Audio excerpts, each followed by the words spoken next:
said oatmeal. Are you crazy? Right. Hello, everyone. This is PIXAR Panic back in town again for round 2. Sweet 16 seems a little less impressive with fewer films, but it's still no small feat. I am Dr. W. Wesley Hunt, the host of this here Candy Sand, and I'm joined by the usual crew. I am IrishHuskie, a.k.a. No, just IrishHuskie. And I'm the guy who started this whole shebang back in May with Mouse Madness, handing over the reins to Wesley for PIXAR Panic because hosting this is hard. It is hard. Micromanagement's the weird thing. I am Carrick Nabnet, aka RaccoonBro, and I came along for the ride because it seemed like fun. And stay tuned for when we eventually discuss all of the DreamWorks films. Oh, yeah. Hello, everyone. Maybe, if enough people ask. Hello, everyone. I'm Yodajax 10. I am a reviewer of animation, and I'm also a writer. I also write many stories, and I also do many voice impressions. From the likes of Larry the Cucumber from VeggieTales. And also the Cave of Wonders from Aladdin. Okay, that was... I'll get you, Gadget. Next time. But anyway, this round, we just took off. We exploded. What if I told you every match this week got over 60 votes? Wow. I'd say you were crazy if I wasn't also keeping tabs. Yeah, we had more than doubled our output.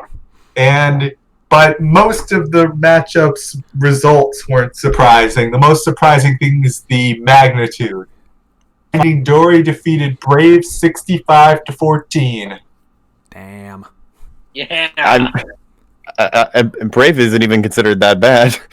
Right. And in the marquee matchup, the big showdown, Coco Cars 2, it was down to the wire. It was a nail biter. It was really, really exciting to watch, except no, it wasn't. Coco won 66-4. It was exciting to see if they could get to double digits. Right, I guess. But that certifies The Good Dinosaur as the film with the fewest overall votes this tournament, though. Indeed. Also worth noting, though, this makes Cars 2... This means that Cars 2 got less votes per vote for its competitor than Chicken Little did. Oh, that's interesting. Wow. To be fair, we were just starting out, and I'm sure if we did it now, Aladdin would have gotten a lot more votes. Yeah, lower turnout. That's positive. That's true. But then in the actual closest matchup, that was pretty tense for the first day or so. Incredibles 2 pulled ahead of Monsters University 52-14. And in case people are wondering, I did eventually decide, you know what? I like Monsters University mostly for the ending. Everything else is just kind of there. Meanwhile, Incredibles 2 is consistently good the whole way out with just a few problems like that don't really mar the experience too much. So I ended up voting for Incredibles 2. Yes. Gotcha. That was good. You said you might have been the swing vote, ended up not being, but that's okay. It still worked. And then finally, Soul, the newest film here, beat Cars 3 56-6. This is actually kind of satisfying because for a while at the early onset, it looked like it would be a 9 seed, which means it would have to go against Up in the second round. But I think it got a better break here. Mm-hmm. And with that, the Cars franchise has officially been detired. Aww. Yeah, but on the bright side, we have all the Toy Story movies still alive this round. Oh, yeah. Every single one? We'll talk about every movie except the first. As the number 2 overall seed, Toy Story is next week. Hey, Carrick, I don't mean to be rude or anything, but like, why is your camera still on?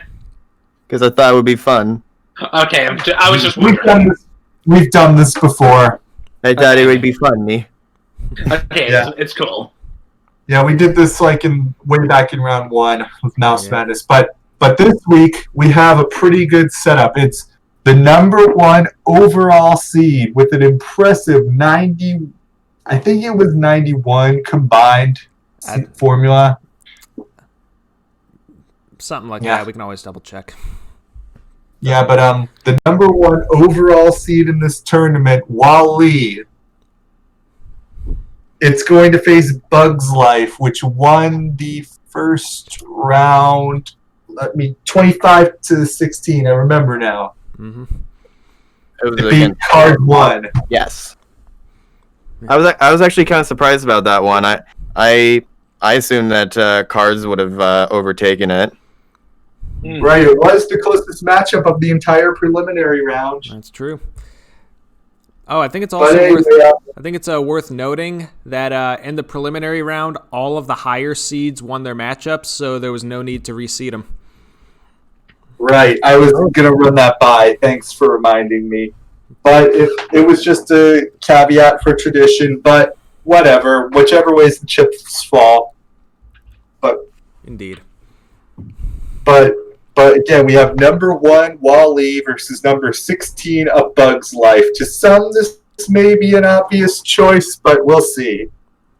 Some people really like those ants movies. Mm-hmm. Right. I do.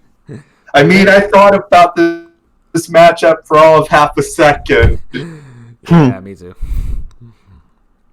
Yeah. But we are here to talk about it, and we will. All right. In due time. All right, so we want to use the traditional round table again? Sure. Mm-hmm. All right. All right. We'll take it from the top this time. Nick, you go. Okay, so I actually rewatched Wall-E today in preparation for this podcast. I mean, it's not like I needed a refresher on, which one I prefer, because I already have Wall-E in my top 5. In fact, we're going to be talking about 4 of my top 5 today, with Toy Story 1 being the sole exception. Right. But yeah, It is still kind of weird. We talked about all the Toy Story movies before the first one. I know. I've yet to actually make a list. Yeah. Yeah, I just kept a list as I was watching them. I think this is just for your notes on Wall-E. Mm-hmm. So, yeah, I've already talked a little bit about A Bug's Life the last time it came up. I mentioned how I'm not the biggest fan of that movie, but it does hold a lot of nostalgia to me. It was one of those movies that my parents would put on in a little portable TV on long drives to Louisiana. Oh, that's sweet. Yes, 16-hour drive. I You had gotta have some way to keep the little kids entertained, and that's how they did it. I had one of those too for when I drove to Tennessee when I was younger. Oh yeah. We're going to keep the children entertained by playing Bugs Life 14 times in a row. Right. Well, I actually had an 8-hour series DVD when I drove to Tennessee, so I was fine. So yeah, A Bug's Life is a movie that I do have fond memories of watching. But when it comes to ranking them among the entire Pixar pantheon, it does rank a lot lower, and I chalk that up to it being one of their earlier efforts. And as time goes on, especially in the 2000s, Pixar has only gotten consistently better. And Wall-E came out right when Pixar was hitting their stride, because this was right after Ratatouille, which was a big hit. And Wall-E, of course, big hit with the critics, big hit financially. A lot of people calling it the And you know the backstory behind this one? You know the backstory from the teaser? Yeah, I remember that. Like, it was the lunch that John Lasseter, Andrew Stan, Pete Docter, and Joe Ranft had. Like, Yeah, all the ideas for some of their earlier films, and then the last one they thought up was Wall-E. I like that commercial trailer because it unintentionally gives off the impression that everything after Wall-E is an afterthought. Or more like, this is the magnum opus.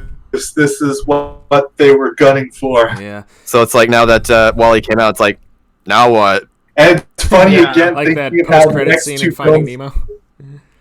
Actually, Yes. it's not even Yeah, post-credits. It's right before credits. But Yeah. Right. we're Yeah, getting but ourselves. anyway, it's kind of funny thinking of that because again, the next two movies they made were both Best Picture noms, possibly in response to how this one got shafted. Yeah. It was the most nominated animated film of all time. Really? Wally. Yeah. Well, technically tied with Beauty and the Beast, but 3 of those noms were for Best Song. Oh yeah. Wally had it in 6 different categories. Beauty and the Beast insane. just happens to have a lot of songs. Yeah. And I think they capped it at 3. Yeah. Now the cap is 2. Well, anyway. Yeah, I was actually reading up some of the critical reception for Wall-E. Apparently, like a lot of critics said it was the single best movie of 2008, animated or otherwise. Yeah, it's on the reviewer aggregate. They shoot pictures. It's the highest movie of that year. Many have gone down to say it's the best American animated film of all time. It's gotten more buzz than anything else. It's a real game changer when it comes to sound editing. I don't know how it lost to Dark Knight for sound editing when the first 30 minutes is nothing but sound editing here. That's true. And Got a 95% on as much as I'd love to and talk about Metacritic. all the accolades for this movie, I guess we should get into the movie itself. Yeah. So, Is it good? oh, it's very good. Like I said, it's top 5, Yeah. but it's at number 5 for me because there are some parts that kind of lose me. Everyone talks about how the first 30 minutes it's all atmospheric, very little dialogue, and it's just a brilliant opening, brilliant first act. I agree for the most part, but I feel like there are some parts where it kind of drags, kind of loses my interest for a little while. Only for a little while, but it doesn't keep me fully engaged the whole time. I actually kind of prefer the scenes when they're in space, when they're interacting with humanity and what they've been up to in the 700 years since they left Earth. Yeah. People wanted the whole movie to be basically the first 30 minutes, but when you really think about it, having a 90-minute film be nothing but robots that don't talk might be a little too much. Yeah, as much as I love silent movies, and I do love them, the novelty of this one being silent would have worn off pretty quick. Right. And eventually we're going to need to get the actual story. Yeah, and of course, we wouldn't have had those scenes in space.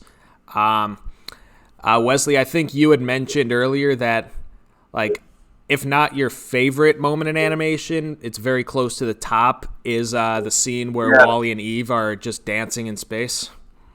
Yep, gets me every time. Just mesmerizing. Yeah, that was one of the first times where I really appreciated how well Pixar can make their movies look. I mean, you compare this to the original Toy Story, which is definitely more focused more on story than animation to its benefit, but Wall-E takes advantage of the technological advancements of the time, especially in those space scenes. I really love how the Axiom looks as well. And to think Pixar was basically just made to sell Apple computers. Yeah. Really?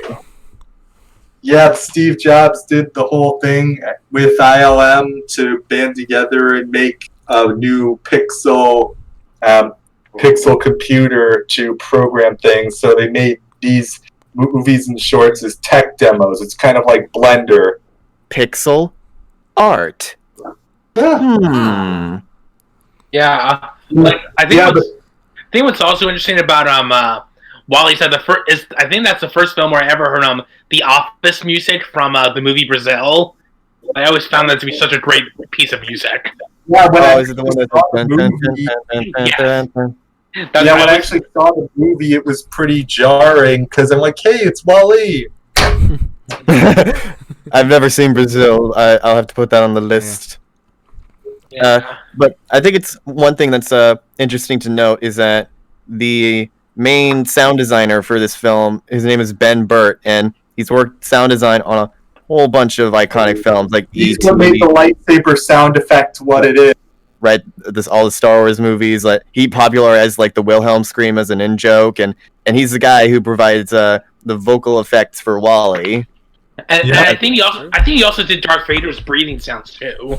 Really? And also Mo. Yeah, it was him breathing through a toilet paper roll. That's awesome. Yeah. So I feel like this is one of those films that helps people realize that sound design is a very underrated art, and having you gotta do it real, because it's not nitpicking to say a film has bad sound design. Sound design is what immerses you in the world and what makes it. It's what separates it from a low budget, just like film that you would film on your iPhone. Right. Yeah, they say you can only notice sound editing if it's done poorly. Right. By the way, my throat might be a little sore because I did a bit of voice acting for my channel today, so I might talk a little. I might talk a little less than normal. That's fine. Yeah, cool. Wall-E is kind of a special film for me too. Bug's Life has the similar nostalgia value because I grew up with it, but Wall-E is kind of the pivot for me because it came out summer of 2008. I was 13.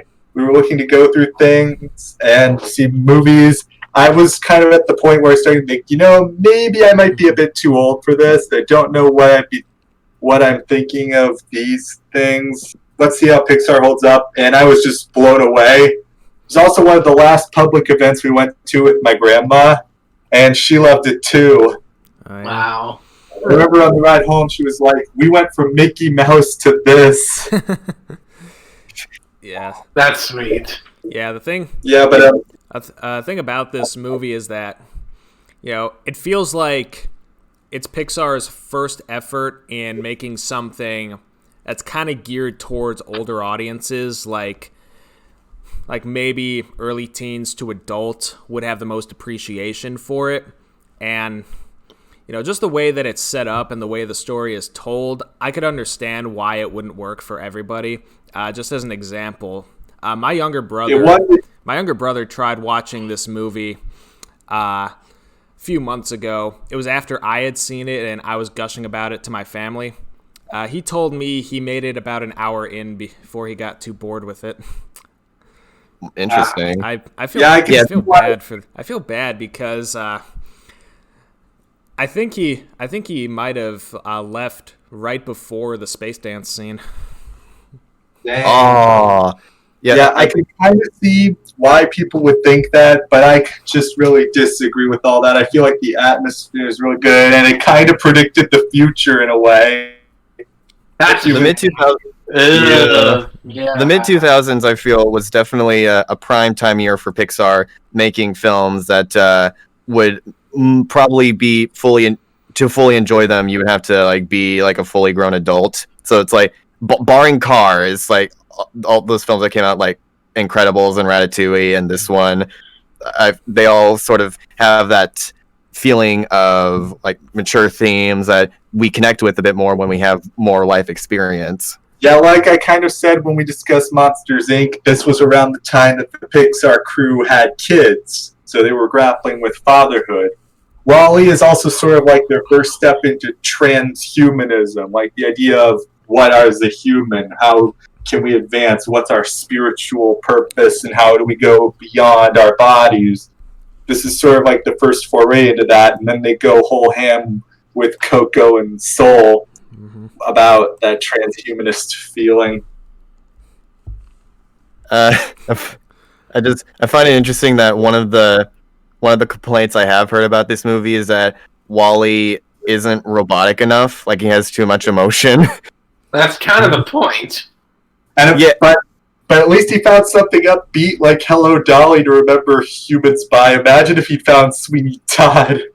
Oh, that's gonna be wild. Any version. Is it the version with the actual opera singing or the version with auto-tune?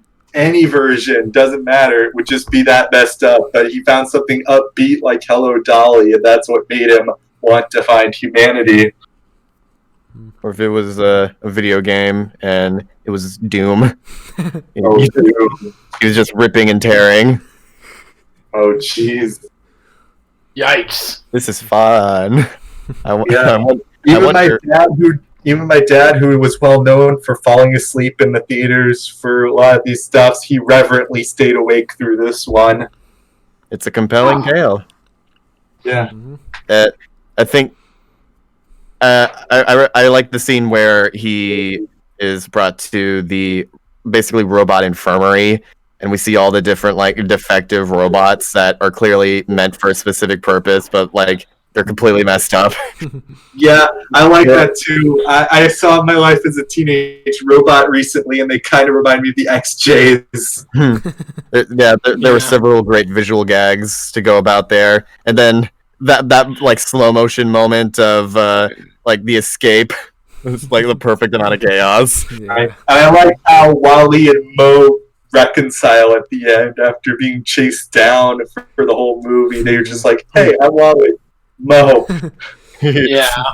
Yeah, like, all It's Mo like was that- trying to do was get him clean and decontaminated. Right. And some gripes I had, probably my one minor nitpick. How did we react to Wally's death? Eh. What do we think of that? Well, I give it slack there because he is a robot, so he can be rebuilt. I suppose we have the technology. Can we make it better, faster, stronger? We have the dumpster technology, like a dumpster van literally full of crap.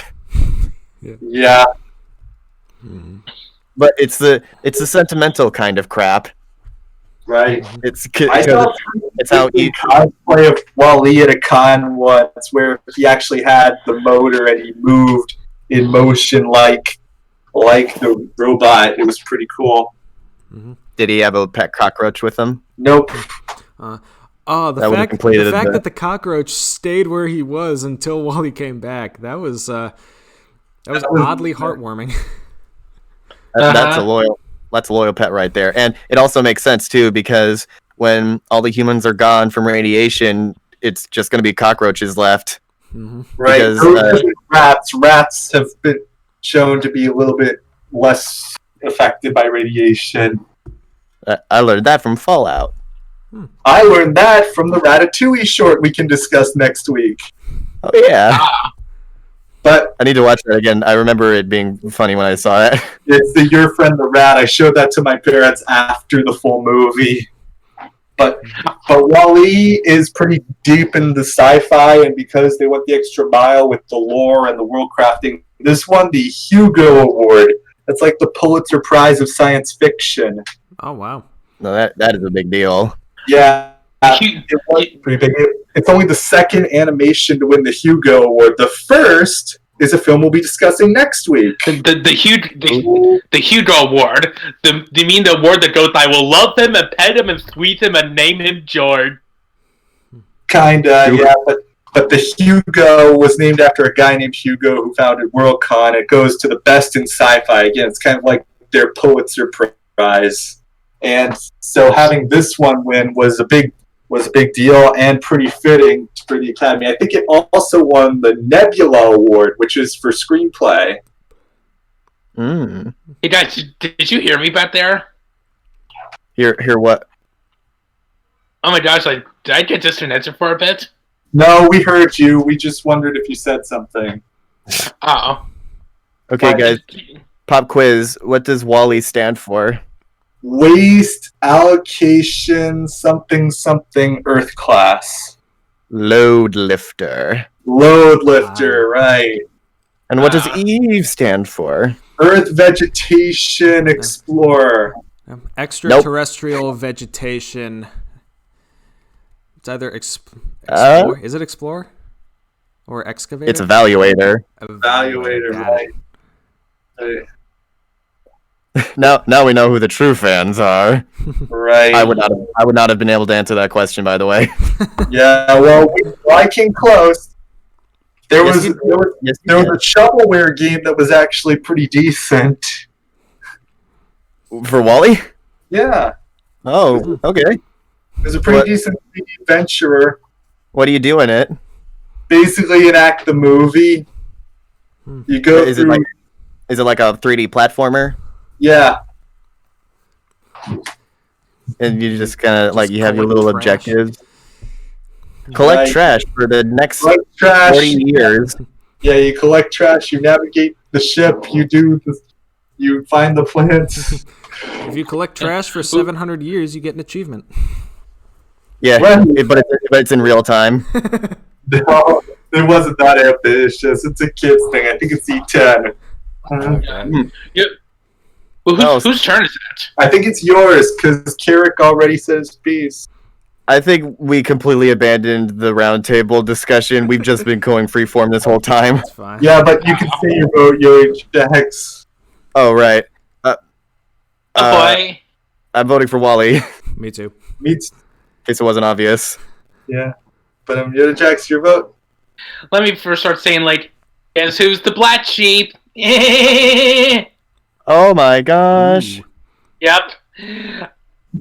like, I really like Wall-E. I think it's a really great film. Like, I would say it's one of my all-time favorites, though. Like, even though, like, I do love Andrew Stanton. Like, I love his work on Finding Nemo. I especially love how, like, this is around the time when more people from The Simpsons start joining Disney and PIXAR. This is, like, one of the writers I found was Jim Reardon, and he worked on a lot of episodes on The Simpsons from the Golden Age. Yeah, neat.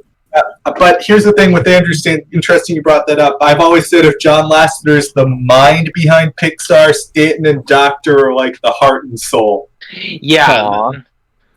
That just soul. Yeah. Next, they're going to make a movie called Heart. Yeah. And it'll be about anthropomorphized organs, and it's the most disgusting Pixar film ever made. Oh, there was that one. Yeah, there was that one short, I forgot. Oh. They all had square heads. Yeah. Like with Mati. Heart. But But Yodajax, you're pretty interesting. You sometimes play devil's advocate, and I like that about you, providing new perspective. So why did you choose Bug's Life? A Bug's Life is a film that really holds a special place for me. It was also one of the first ever films I ever saw in theaters. This is a really good choice to see in theaters too, because you're going to the big screen and you're focusing on these tiny little bugs, and you're focusing on the gigantic world around them, and it was just really something great to see.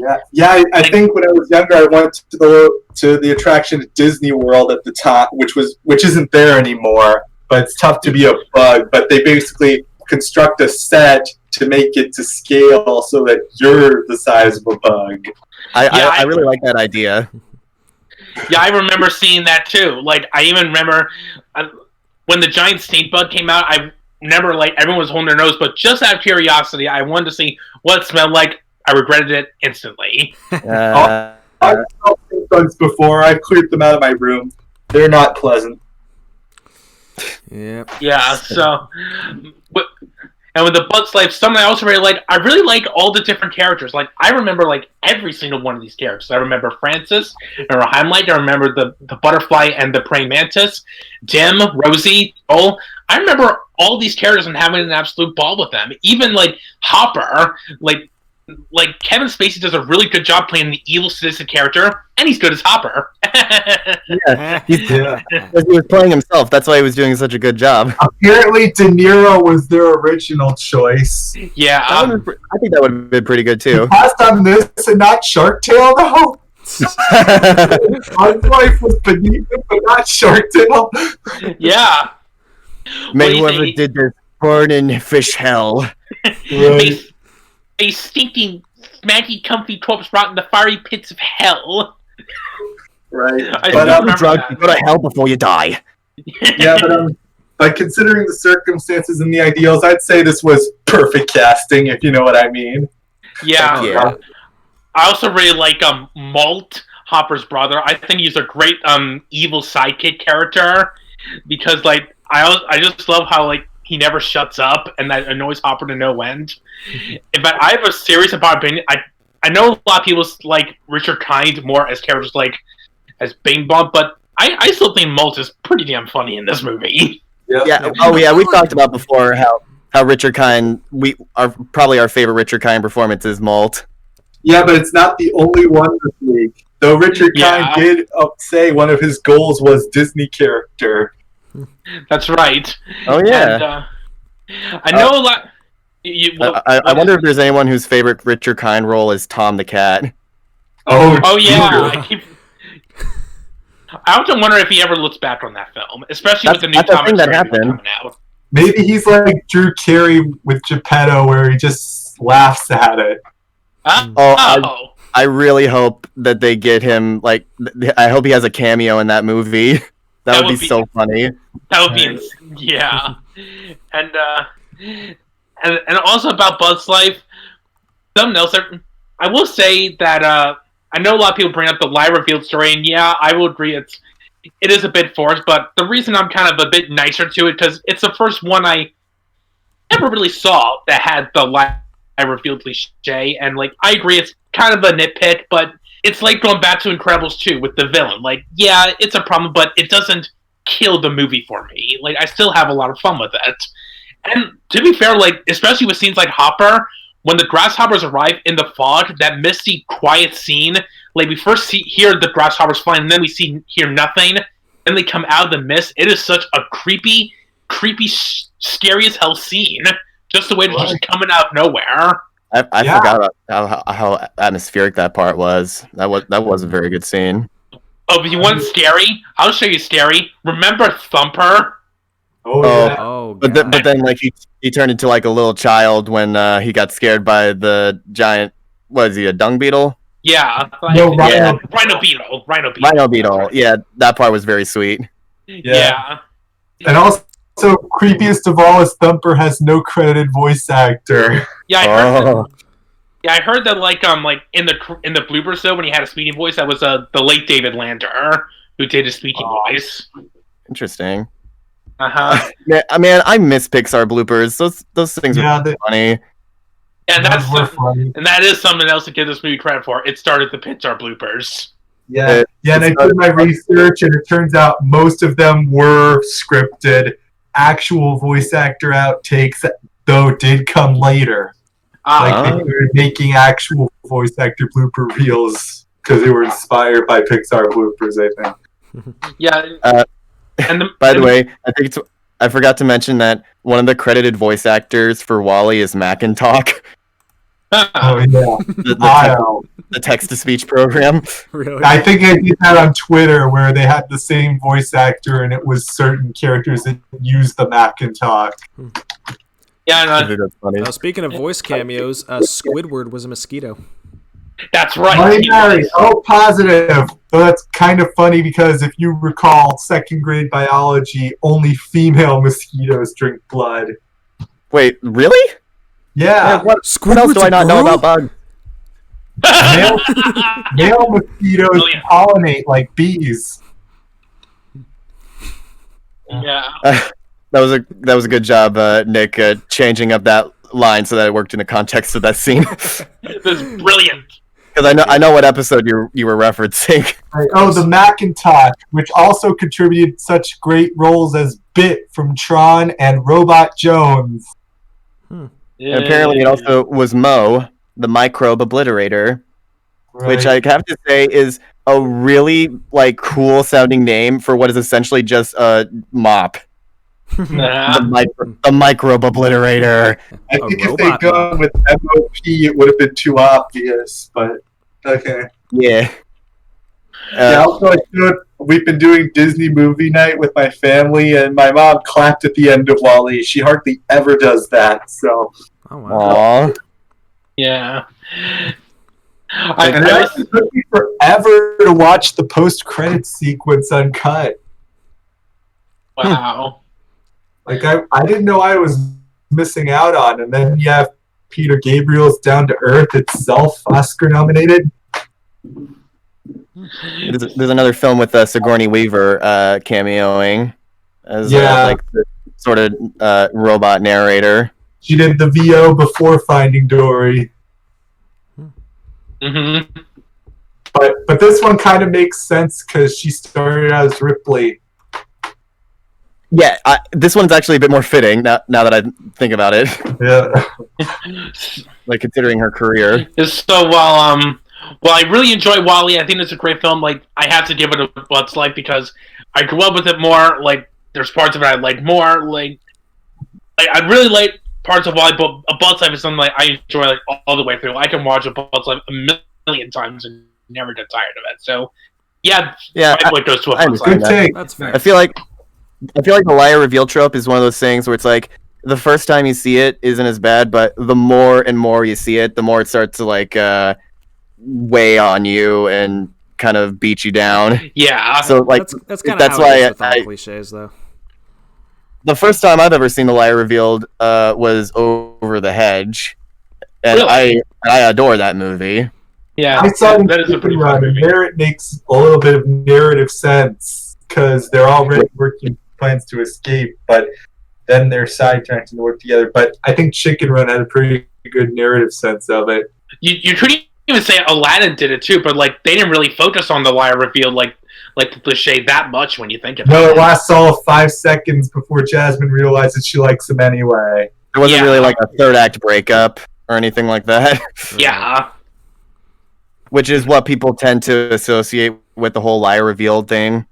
Yeah. So it's like, and now that I'm more well versed with animation, even though I really like Claws, the movie from 2019, it was that one scene was really hard for me to sit through. Like, are we seriously doing this right now? Yeah. I think people might have more of a problem with the breakup and the slowing the pace to a halt than the actual liar reveal.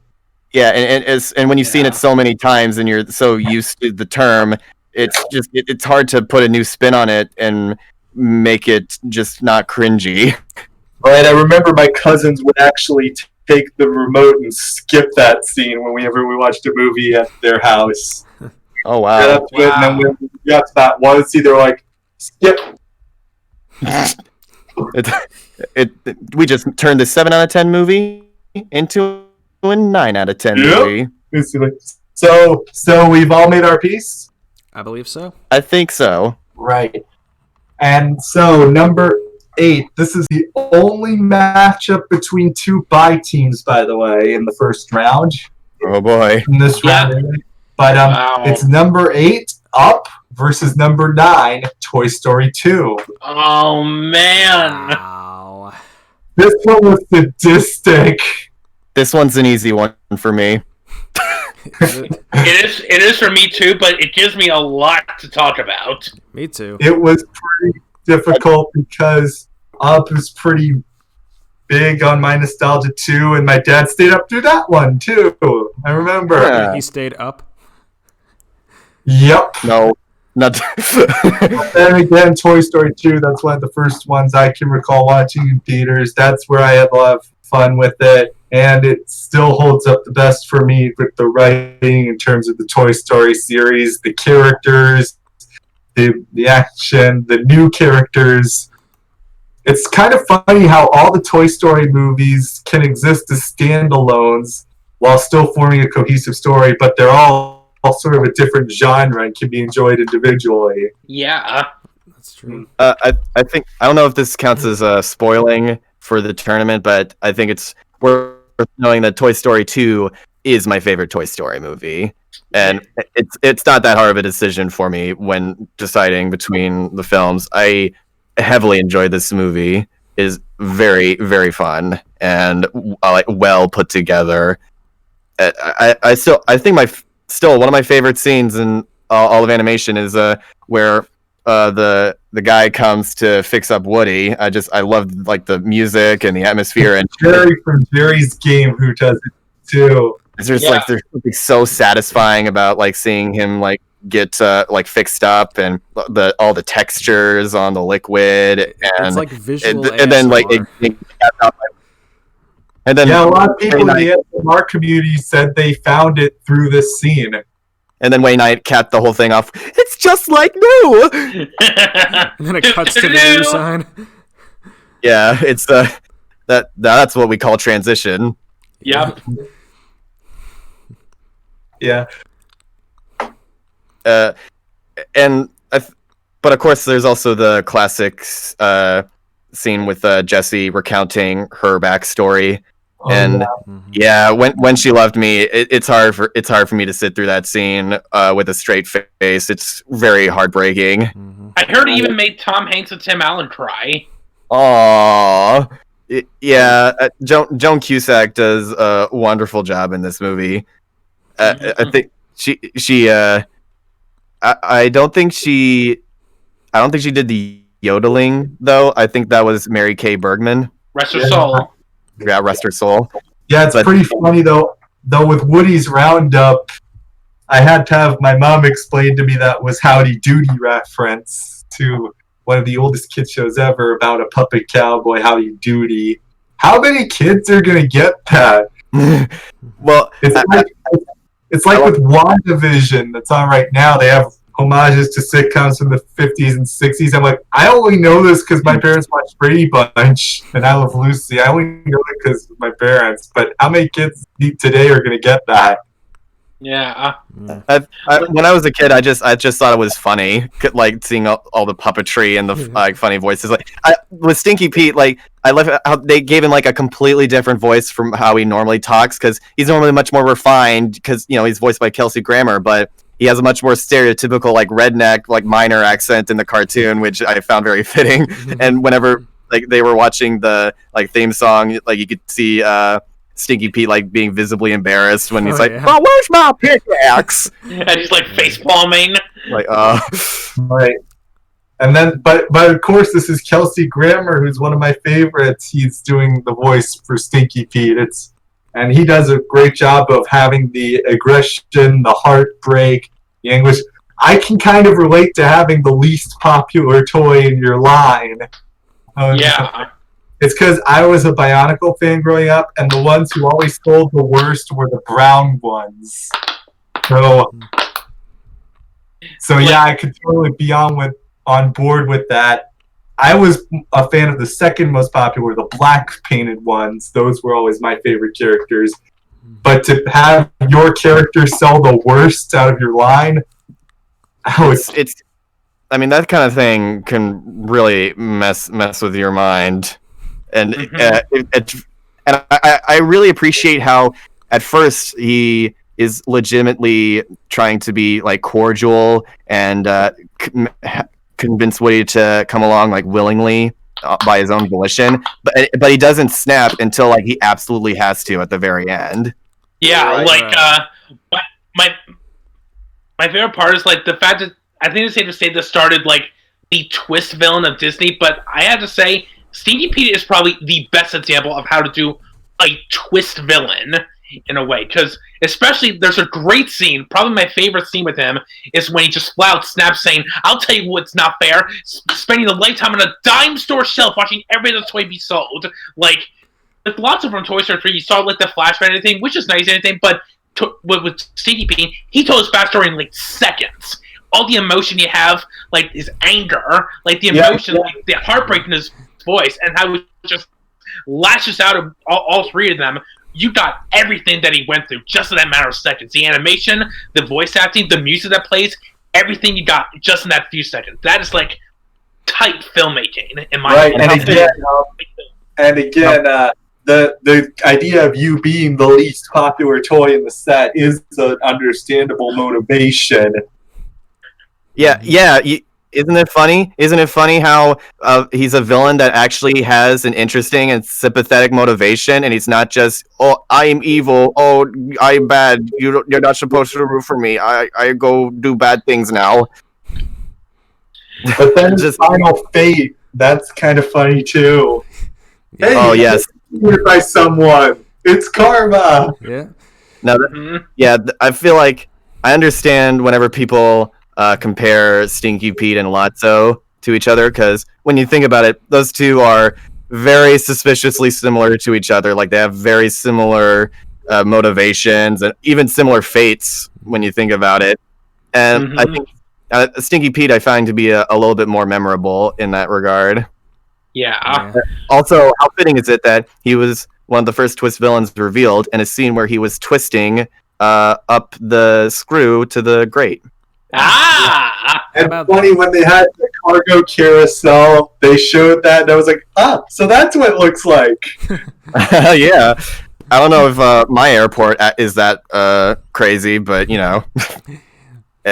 I love how when he opens up the suitcase and, you know, he punches Buzz, it's like how in the Woody loses his schmo, like that scene was like perfectly like synced up with when Buzz opens up the trunk of the car. And it just, like, when I watched it, it looked like it was actually from the movie. It was just like, You know, there was another great edit of that. It's when Woody goes to find Jesse, put it out, and this is what happens.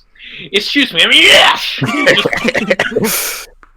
That cracked me up like crazy when I saw that. They also synced up the punch, but they made it look like Jesse was punching Buzz because he was like, "You look like a woman with no sign of intelligence." That was, oh my god, that is still one of the most perfect YouTube videos ever made. I don't care what who you Toys are. Gone Wild is like the classic YouTube poop of like the early era. I think Woody loses his schmo is in that same level of, you know, legend as far as Toy Story YouTubers go, but, you know, with the advent of sentence mixing and new editing techniques, it feels a lot like it's a nice successor. Like more refined. Exactly. Yeah. The Toy Story, they do a great job just with character and character growth and building. So by having these developments come together and in a way that makes logical sense, that's kind of what. This film does a good job of juggling two plots at once. A plot being what Woody's up to, and the B plot being the rest of the gang trying to rescue him. Because it shows how far Buzz has come. Because before, like, he and Woody hated each other, and now he's going on this quest, a life or death, just to bring him back because that's how much they care about him. And it's very fun seeing all the different trials they go through. Like that, dude. When I was a kid and I watched that traffic cone scene for the first time, I was like, I don't remember ever seeing something more intense and like more just like, like I was on the edge of my seat. And when Mr. Potato Head was like trying to get his shoe out of the gum, like I was so scared that he was gonna get crushed. And it's like watching it now, it's like, you know, he's not gonna, but like, what if, you know? Right. Yeah. And then you had Seinfeld's mom as Mrs. Potato Head. Yeah. Yeah. I like how they followed up on that because they did allude to Andy getting a Mrs. Potato Head at the end of the first film, and Mr. Potato Head's like, "Oh, I gotta shave." Yeah, I love how he has his mustache off throughout a good half of the throughout a good chunk of the first half, and then as soon as when they go get Woody, he puts it back on. I found that to be a great touch. He's like, now it's business time. Like, you know, something else I like about the second one too is that like all the toys like start gaining more screen time. Like they had a good amount of screen time in the first one, but here they're like on the journey with Buzz, like Mr. Potato Head, Rex and Ham. What'd you say, Wes? It feels like a true ensemble piece. Yes, exactly. And but I think one of my favorite parts about this film, like the second one, is the fact this may be my favorite use of Buzz's Space Ranger babble when he goes up against the other Buzz that acts exactly like he did in the first one. This Buzz already went through character development. He already knows he's a toy now. Now he has to meet what he used to be like in the first film, and I just find that incredibly funny. Like his reaction to it is so funny. Yeah, it's very cathartic. Always cracks me up. It's very cathartic because now he knows exactly what everyone else had to deal with back in the first one. Right. Oh man. Yeah, I didn't really think of that. And also the ham and potato line that flew over my head when I was 4. I didn't catch that until I was like 12. Ham and potato together. Yeah, how about a ham sandwich with fries and a hot dog? What about me? Yeah, you could be the toy that comes with the meal. Yeah. I think most of us can relate to pains in gaming. Yeah, I also love the different names that the new Buzz gives his friends, like Slotted Pig or Vegetable Man. Right. Yeah, and I think most of us can relate to Rex struggling with the game. Yeah. I can the chicken, so man. badly. Strange, he doesn't look like poultry. I'm gonna. No, I'm gonna defeat Zerg. Yeah, like Although And he did. And he did. Yeah, this movie did spoil Empire Strikes Back, though. I But don't- fun fact, Oh, that was a 12-year-old movie. Who cares? no, I'm like- here's a fun fact, though. John Ratzenberger had a role in both movies. that's Really? right, he did. He's a bit player in Empire Strikes Back. He's a rebel officer. Nice. Yeah, That- and That makes me happy. like I saw this movie like long before The Empire Strikes Back, but I don't care. As long as it works in the context of the movie, it does something different with its satire. Because when Rex defeats Zurg, he and Buzz like reconcile and just become like this really funny father and son Oh, yeah. sentimental relationship that I just found really cute and really funny. Makes you wonder why he was trying to kill him earlier. Yeah. But it's like they made up. It's fine. Yeah. Uh-huh. Also, Ariel is in this movie, first time voicing Barbie, Uh-huh. Oh, yeah. and I think it's... Huh? You this, go on.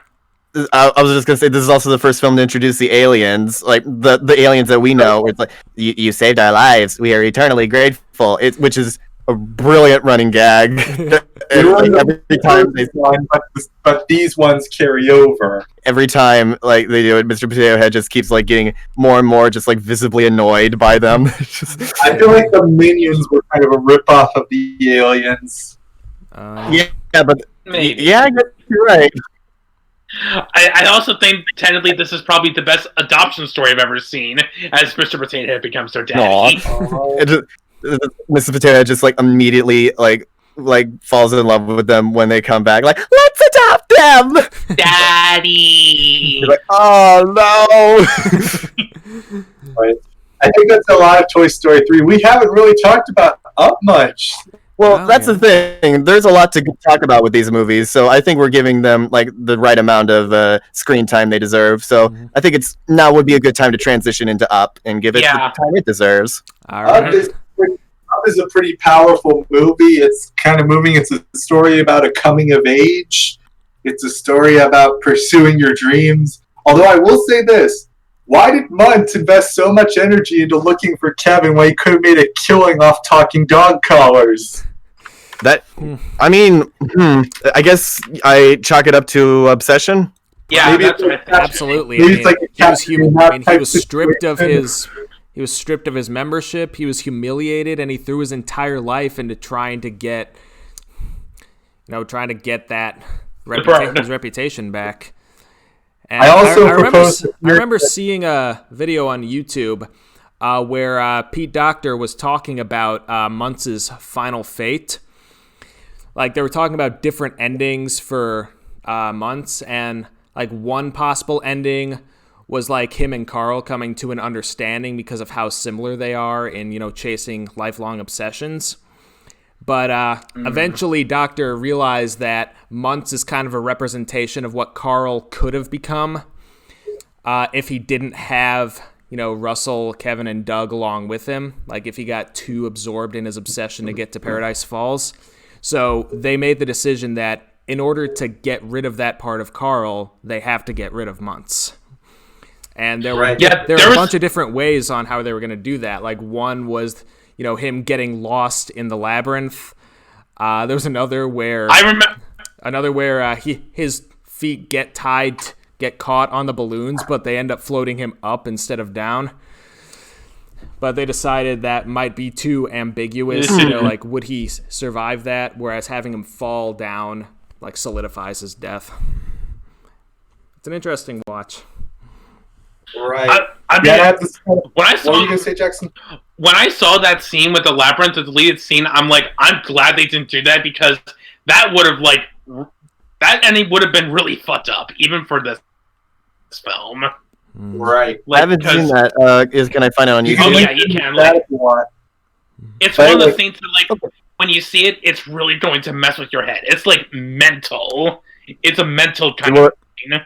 Will it mess with my head as much as insane, like, awful Woody in the deleted Toy Story movies? little bit like imagine like the donkey scene from Pinocchio, that kind of mental, the way they just leave him there. Oh my god. That kind of mental. Yeah, but anyway, I have this fun theory because Charles Muntz's name is one letter off from Charles Mintz. He was the head of Universal at the time Disney was working there and kept the rights to Oswald, forcing Disney to start his own studio. I kind of felt like this was their way of throwing shade at him. Huh. It all comes full circle. With this as being their version of making fun of somebody, kind of like how John. I think it was who was it that Farquaad was supposed to be like a stand-in for? Michael Eisner. Yeah, that's it. This is their way of doing that. Also, does anyone? How is it that I'm sure this is a point that has been talked about to death, but how are Muntz and Carl the same age? I don't care. I never thought they were the same age. I assumed like when like in the opening scene, Muntz was like early 30s and Carl was like 9 or 10. And I think Muntz is just driven by his obsession. I guess. Like he's staying alive just to spite death, just until he can get the bird. Like Mr. Burns. He's too angry to die. Yeah, like I think it's a better excuse than when the original DuckTales did it, because there's this villain who's waiting 300 years to get this gold, and they say, "How'd you been alive all this time?" He goes, "It's sheer willpower." You just tell yourself that. That's right. Okay. Apparently, the Paradise Falls, the place they had, was a real place, or at least inspired by it. Oh yeah. Like it's somewhere in Venezuela. No, it's not Venezuela. It's either Bolivia or Chile, where they have the giant waterfall and the cliff. Up and conceptually is one of the silliest Pixar movies. An old man facing his time, trying to follow his dreams with a giant balloon house and a talking dog and a long extinct bird. Yeah, On paper, it's stupid, but they make it work, and they make it one of their most heartfelt, beautiful films ever. Mm-hmm. I remember going back and watching the trailers for this movie and knowing what actually happened. It's like, my God, how was anybody prepared for what actually happened? Cause that's kind of one of the problem I have with this movie is that everyone talks about the first 10 minutes. Like, ad nauseum, if you bring up, people are going to be like, oh man, the first 10 minutes, man, like, it made me cry. And like, you're right, it is. It's like, it's one of the most realistic cold openings to an animated movie I've seen. I can't remember if it's a cold opening or not technically, but it might no not. Exposition, no dialogue, no ideas. It's just a life. Yeah, it's just a life portrayed out in 10 minutes. One of the most realistic deaths like Pixar's ever portrayed. It's like, man, like this is really interesting. And then meanwhile, like the climax of the movie involves like a bunch of talking dogs flying airplanes and like getting in aerial dog fights, and they're trying to get this giant bird to safety. It's very dog fight, but it I don't know. It just like when I put those when I really think about it as a whole, this is a very jarring film. And I'm not really sure how I feel about that, to be honest. Yeah, I can let it slide. Yeah. I'll tell you how I feel. It doesn't jar me at all because everything about this movie keeps me captivated just as much as the first 10 minutes. And I think it's because of the first 10 minutes that everything else keeps me captivated. You know, you want to see Carl, on his journey, get what he always wanted, but you also want him to come to terms with the fact that that the adventure wasn't always about getting to Paradise Falls. It was, about living life with the people who love him. Kind of similar to Soul, if you think about it, which was also directed by Doctor. Right. Yeah. And I think I'm noticing a trend here, Doctor. I think because the premise is, old man ties thousands of balloons to his house and flies it to South America, I'm able to buy concepts like the talking dog collars and, all the sillier aspects that happen in the second half. I do really like that one, the main bad guy dog. like for most of the film, he just like has a chipmunk voice. Oh yeah. Yeah. That was funny. Like, something else I like about this film, I did research. Like, Pete Docter often said that he was friends with Joe Grant. Like, you remember me talking about him several times. He's a Disney artist who worked with Walt Disney, worked in the Disney Renaissance, came back for that. Up was probably the last film that Joe Grant worked on alongside Frank Thomas and Ollie Johnston, because they all gave Pete Docter the script of approval. They said, this is good, make this into a movie. And that was around the time when they all started to pass away. And I always found that to be a nice little swan song for all three of those people. With such great careers in animation, this was a perfect swan song to end out their careers. Aw. Now, I want to know y'all's opinions. I feel like Up is one of the... It definitely falls in that category of animated films where it's one word title, and whenever you're searching it on Google, you gotta be specifically Up film that came out in 2009. This is one of the first films to kind of start that trend, kind of like Cars and Tangled. Do you guys think the title of this movie is actually fitting, or is it too generic? I think it's fitting. He lifts. It's uplifting. Oh, no, there you go. Yeah. Uplifting. Now here's the first 10 minutes. Yeah, it's an uplifting. Yeah. No, Well, the it's first, it's the uplifting. first 10 minutes will mess you up. Yeah. Well, that's the thing with Up. Up is such a all-encompassing word. I feel like it can apply to a lot of I think in the figures of speech. dictionary, it's the word with the most definitions. I know that's either turn or set, which can be paired with up. Word with most definitions. I just want to point out that most of the music for this movie is built around one theme, but it works in so many contexts. The theme reminds me of Musetta's Waltz. This is definitely one of my favorite Pixar soundtracks, without question. Right. It was the first animated film since Pocahontas to win for scoring, and with good reason. And I just want to say that this isn't my favorite Pixar movie, but it does have my favorite Pixar ending. When I think of perfect endings where everyone's stories wrap up just so succinctly and so fittingly, this is the one that comes to mind. Yeah, it does have a really good ending. Yeah, I feel you. And Ed Asner, I remember one time watching a documentary about voice acting, and basically a bunch of different voice actors were being interviewed, and they were talking about it. And they also got some celebrities too with the experience in the field. And one of the people was Ed Asner, and he was basically talking about his performance in Up. He was like, well, basically, when I was brought on for the role, they were worried I wasn't going to take it too seriously because it was voice acting. But as far as I'm concerned, it's just another way for me to do what I've been doing for years, just in a different medium. So I felt completely natural doing it.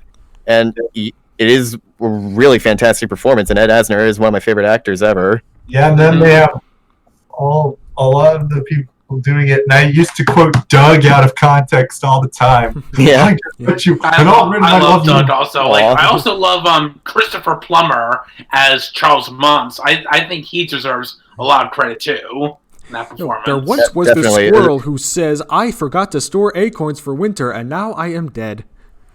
It's funny because the squirrel is dead. Yeah.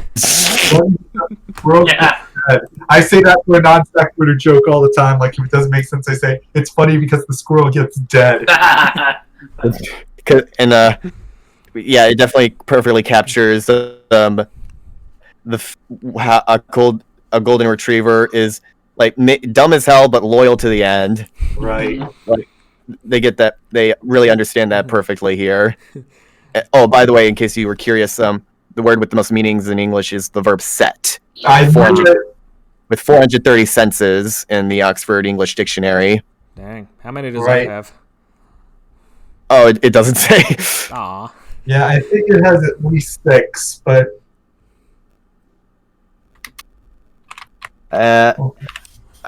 I'm trying to think. What else is there? Oh crap! There was something I wanted to mention that I liked. I can't. Oh yeah, I like how the climax of this movie. You forget, because it's animated. You forget that these guys are just like two really old senior citizens, and so when they like have an epic battle, they're constantly like falling over each other, like trying to fix their backs. Yeah. You remember? Oh yeah, these are really old white guys. They're probably not going to be that good at fighting. Mhm. Right. Any last words, Right. Fredrickson? Come on, spit it out. And then he spits out his Well, dice. that's probably 100 probably. That's Yeah, I mean, it makes the most sense. I mean, I feel like Carl has to be at least 80. yeah. Yeah. And this is, one more thing I would like to mention. Do you guys remember the robot chicken skit for Up, where Oh, yeah. it's like, With so the long, balloons, boy! the string snap, So long, and boy! the house walls. The boy. Yeah. I lost 10 I'm days not in gonna prison. Yeah. I the first time I watched that, I could not stop laughing for like 5 minutes. It was so it there's just this caught me great- off guard. There's this video on YouTube where it's at the end of the sequence where the house first takes off, but like where Carl is like plucking the strings, it makes it look like he's lighting them on fire. And then when it cuts to the outside, Yeah. the house plummets to the ground, and it looks like it could have actually been there. Right. And then it ends with the giant word "down." Perfect. But yeah, I don't think RaccoonBro and I stuck with our guns to vote Toy Story 2. Me kind of had no attachment, and I did too. I voted Toy Story 2 also. Oh. Well- Nick, you're I'm gonna be the black sheep here. I'm gonna go for Up. Obviously, Alright. no disrespect to Toy Story 2. Both of these movies are in my top 5, but Up is literally number 2 for me. Every time I watch it, and it again they're feels 8, multiple 9, times. so that I will Yeah. say, yeah, and again it's 8, 9, so the seating is kind of fitting. yeah. What were you gonna say, Nick? You were gonna say something. You said I will say, then you stopped talking. I was gonna say, I forget what I was gonna say. Oh, you know what it was? It was. I will say Toy Story 2 might be just below Up. I'm not sure how it ranks with Oh, the man. original Toy Story, which is also right up there. I will be very Yeah. surprised that this isn't one of the closest matchups we've had in a while. It's very close. I'm unable to call it. Yep. The next matchup, I'm surprised, is pretty close too, but the one immediately below this one. And that's a pretty good segue to number 4, Toy Story 3 versus number 13, Monsters, Inc. Monsters, Inc. in the prelims defeated Onward 25-6. Now this is one that's actually pretty tough for me. I won't lie. It's another Pete Docter versus Toy Story. Oh, I mean, And hey, so's the next one. Oh, I'm being honest, this one is actually going to be a pretty easy pick for me. Right. So I'll get to that later. I'll let you guys get to that. I'm gonna step away for a bit. okay. I'll be back in a few minutes. Yeah, I get some people aren't as keen on Toy Story. I still kind of prefer it to Monsters, Inc., which I feel has a few little hiccups and problems that keep it less in my mind than the third Toy Story. Toy Story 3 is sort of like a culmination. It's a climax, and it feels sort of like a Prison Break combined with existential crisis. Yeah. This is definitely the darkest of the 4 movies, and it culminates with them literally going to hell in a metaphorical sense. No balls. Yeah, Mom was up there and she was thinking, if I was a writer, how would I break them out? How would they get out of this? What should they be thinking? She knew it's a kid's movie, so they would die, of course. She's like, how would they do it? But then literal Deus Ex Machina. And I do think of all the ways they could have chosen for like saving them, having the aliens actually control a gigantic claw and paying off this giant running gag was definitely up there. And then having Yeah, it was like that was really awesome. It's like a 15-year pre-prepared punchline. and then Mr. Potato Head saying, "You have saved our lives. We're eternally grateful." Oh, that really brought the whole thing home. Mm-hmm. This is one of the few Deus Ex Machinas I can think of where it's actually very fitting and doesn't completely feel like it comes out of nowhere. Again, it feels like a punchline to a joke that took 15 years to set up. Also, fun fact with this one, I saw this in theaters on my 15th birthday, which is on the same day as Tom Hanks. Cool. Wow. I saw this one in theaters with my family too. It's one of the few ones that I have, and I remember it. I have a younger brother, and we watched Toy Story 3 like as a reward for him because he finally like stopped wetting his bed. Like that was the thing that he was struggling with when he was younger. But after we watched the movie, we came back home and we saw a cake waiting there. It'd be like, and with the message about, congratulations for not wetting your bed. And I read the message on there out loud, and my mom got really angry at me. Like, he was supposed to read that. you weren't supposed to take that away from him. I was like, whoops. I just sort of just kind of blurted out. When I was a little kid, I would just like read whatever I saw. I didn't have a filter. I was like that too. I think it comes with Asperger's. I would just read every sign on a road trip out loud. But yeah, Toy Story 3 kind of pivotal because I was a sophomore in high school, or the summer of getting ready to be a sophomore. So that's when I was starting to think about college apps and about going through things. It was also, again, the year Bionicle ended, so I had lost that line for the toy sets. And I was like, okay, so we're moving on. We're retiring our old toys. This is kind of subtextual. I can feel it. I don't know if this is an unpopular opinion, but I don't know if the ending didn't really get to me. It's like, I understand, we've known these characters for such a long time, and it is pretty emotional seeing Andy like give them up and being like, and what he's saying, like, so long, partner, like that. There is catharsis there, but I don't know. It didn't get me because like the way the scene is played out, like Andy talks about these toys as if they're longtime friends that like he knows on a personal level, and it's just like it's very weird. It's like, dude, they're just like plastic. What? You're acting like you're having to like decide if you need to plan a missile strike or something. It's not that big a deal. Like he's acting like he watched the movies. Yeah, exactly. I'll welcome back. Yeah, and as someone who's done childcare and volunteered at a daycare, kids really are that destructive. Yes, that was I man, the part where the kid just like puts her mouth on Buzz Lightyear's helmet, just like I wonder what kind of animation techniques had to be used for that. Yeah, to really get the saliva down and the physics of it. And we glow up for this one too, seeing it contrasted. And another time, and I really like how the story continues through the credits, like showing actually making sense. It felt like it was a good way to nice little epilogue, tying up any loose ends, because like a curtain call in a way. I mean, how the actors come out and do their stuff. Mm-hmm.